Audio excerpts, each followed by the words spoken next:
Good morning students. இப்போ நம்மளுக்கு 2 பேர் வந்திருக்காங்க.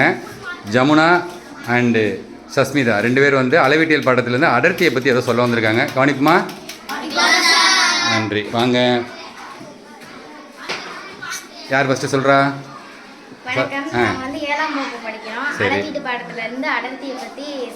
சொல்லுங்க. ஒரு பொருள் லேசானதா அல்லது கனமானதா என்பதை அதன் அடர்த்தியை பொறுத்து. குறிப்பிட்ட கனளவு கொண்ட பொருளின் உள்ளே அதிக நிறை திணிக்கப்பட்டிருந்தால் அதன் அடர்த்தி அதிகமாக இருக்கும். குறைவான நிறை திணிக்கப்பட்டிருந்தால் குறைவாக இருக்கும். சூப்பர். அதாவது ஒரு பொருள் கனமாக இருக்குது லேசாக இருக்குங்கிறது அடர்த்தியோட பண்பை பொறுத்துன்னு சொல்லியிருக்கீங்க. நிறை அதிகமாக திணிக்கப்பட்டிருந்தால் அடர்த்தி அதிகமாகவும், நிறை குறைவாக திணிக்கப்பட்டிருந்தால் அடர்த்தி குறைவாக இருக்கும்னு சொல்லியிருக்கீங்க. அதை சோதனை மூலமாக செய்ய போகிறீங்க. காட்டுங்க, என்ன சோதனை கொண்டு வந்திருக்கீங்க? இது ஒரு தண்ணி வச்சுருக்கீங்க, ஒரு கண்ணாடி ஜக்கில் எடுத்து தண்ணி வச்சுருக்கீங்க. சொல்லுங்கள். இப்போ தான் 6ஆம் வகுப்புலேருந்து 7ஆம் வகுப்பு வந்திருக்காங்க. கொஞ்சம் பதட்டமாக தான் இருப்பாங்க. அப்படி தான் இருக்கும், சின்ன பிள்ளைங்க தானே. சொல்லுங்கள். ஓ, கல்லா? கண்ணுக்கு தெரியல, அதான் கல்லா? கண்ணுக்கு தெரியாத கல். மரத்தக்கையை காட்டுங்க. சரி, சொல்லுங்கள். ஏன் அவள் ஜமுனா பக்கத்தில் இருக்கல தூக்கி போட முடியாது அவளுக்குள்ள? அவன் அடர்த்தி அதிகமாக இருக்குமோ? ஏன் ஜமுனா, உன்னை விட அடர்த்தி அதிகமாக இருக்குது. சரி, மரத்தைக்கு தூக்கி காட்டு பசங்கள்கிட்ட. இது என்னடா அது? கல்லை தூக்கி காட்டுப்பா. இது என்னது? இது 2 இப்போ உள்ளே போடப்பாரு. இதில் எதில் ரொம்ப பெருசாக இருக்குது? இப்போ எது அதிக, இந்த கல்லா இந்த மரத்தக்கையா? கன அளவு எது அதிகமாக இருக்குது? மரத்தக்கை தான் கன அளவு அதிகமாக இருக்குது. யாராவது ஒரு ஆள் சொல்லு. கன அளவுனா, கன அளவு அப்படிங்கிறத எப்படி சொல்லுவோம்? எதை சொல்லுவோம்?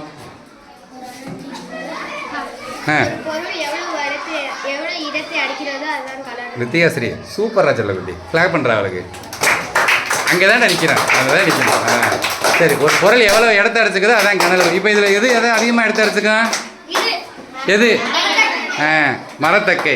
இது இல்லை, அது பேர் என்னது? மரத்தக்கை. எங்கள் ஊர்லலாம் மரத்தக்கைன்னு தான் சொல்லுவாங்க, கீழே வீட்டில். உங்கள் ஊரில் மரம்னு சொல்லுவாங்களா? இதை ஊர்க்காரெல்லாம் பார்ப்பாங்க, அடி கூப்பராக உங்களை. சரி, அதே சரி. இப்போ மரத்தக்கை உள்ள அமுக்கு, உள்ளே போடுமா. டேய், மரத்தக்கை என்ன பண்ணுது? மிதக்குதா? சரி, மிதக்கும். ரொம்ப ஆச்சரியப்படாத. டேய், மெதுவாக கல்லை மெதுவாக போடு. இங்கே பாரு. டேய், உட்காருங்க. மரத்தக்கை மிதக்குது, கல் என்ன ஆயிடுச்சு? மூழ்கிடுச்சு. பிரச்சனை என்னன்னா, கல்லை விட மரத்தக்கை பெருசு, மரத்தக்கான மிதக்குது. கல் மரத்தக்கையை விட சிறுசு, ஆனால் என்ன ஆயிடுச்சு? கல் உள்ள. அதுதான் டாப்பிக்கு. ஏன் மரத்தக்கை இவ்வளோ பெருசாக இருந்து மிதக்குது? கல் குட்டியுண்டாக இருந்து உள்ளே போகுது. கல் குட்டியுண்டாக இருந்து அதைத்தான் இந்த பிள்ளைய அழகு குட்டியை சொல்ல போகுது. சொல்லுங்களா. ஏன் மரத்தக்கை மிதக்குது ஜமுனா? கம்மி. ஏன் அடர்த்தி கம்மி? அதில் குறைவான நிறை திணிக்கப்பட்டிருக்கும். கல் ஏன் அமுங்குது? அதிகமான நிறை திணிக்கப்பட்டிருக்கும், அதனால அது அதிக அடர்த்தி கொண்டது. சரி, வேறு என்னென்னமோ வச்சுருக்கீங்களா? அதெல்லாம் கேளுங்க. இது என்னது? அது என்னது? இது என்னடா தம்பிங்களா? உள்ளே போட்டு அமுங்குமா மிதக்குமா? போடுப்பா. அமுங்கிருச்சு. அடுத்து வேறுமா எடுத்து வச்சுருக்கீங்க கையில். இது என்னடா அது? உள்ளே போட்டு பாருங்க. என்ன பண்ணுது? அது மிதக்குது. அடுத்து என்ன வச்சுருக்கீங்க? கடலை உள்ளே போடுங்க. என்ன பண்ணுது? அப்போ இதில் பாருங்கள், நிறைய இருக்குது. அதில் நிறைய மரத்தக்கை இதெல்லாம் எல்லாம் மிதக்குது. சரி, இப்போ நான் கேட்குற கேள்வி என்னென்னா, மரத்தக்கை, பிளாஸ்டிக் மூடி, கடலை எல்லாம் மிதக்குது, கல்லும் திராட்சையும் உள்ளே போயிடுச்சு. ஏன்? யாராவது ஒரு ஆள் எந்திரிச்சு சொல்ல முடியுமா?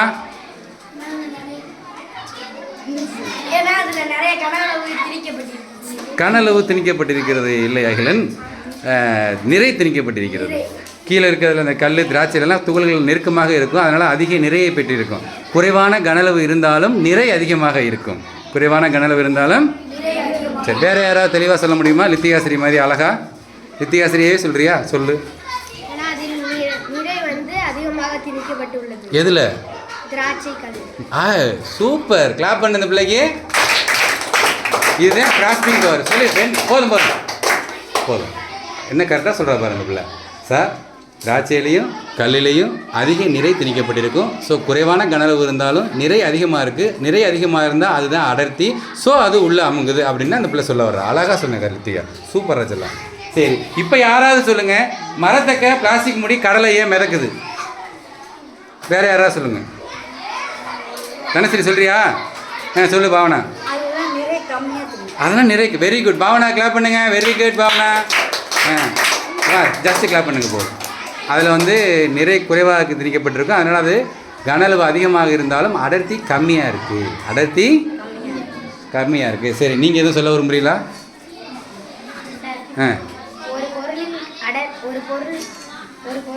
சொல்லு. ஒரு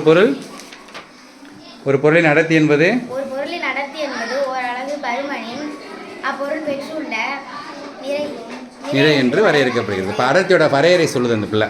அடர்த்தி என்ன வரையறை ஏற்கனவே சொல்லியிருக்கோம்ல, ஒரு பொருளின் அடர்த்தி என்பது ஓரளவுக்கு பெருமனில் அப்பொருள் பெற்றுள்ள நிறை என்று வரையறுக்கப்படுகிறது. வேறு ஏதாவது சொல்கிறீங்களா? 2 பேரும் பேசி முடிவுக்குவாங்க. Kilogram per metre cube.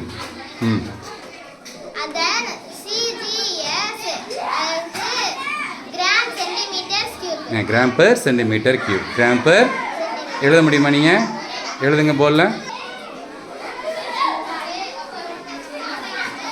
SI அலகு எழுதிட்டீங்க. சிஜிஎஸ் அலகு.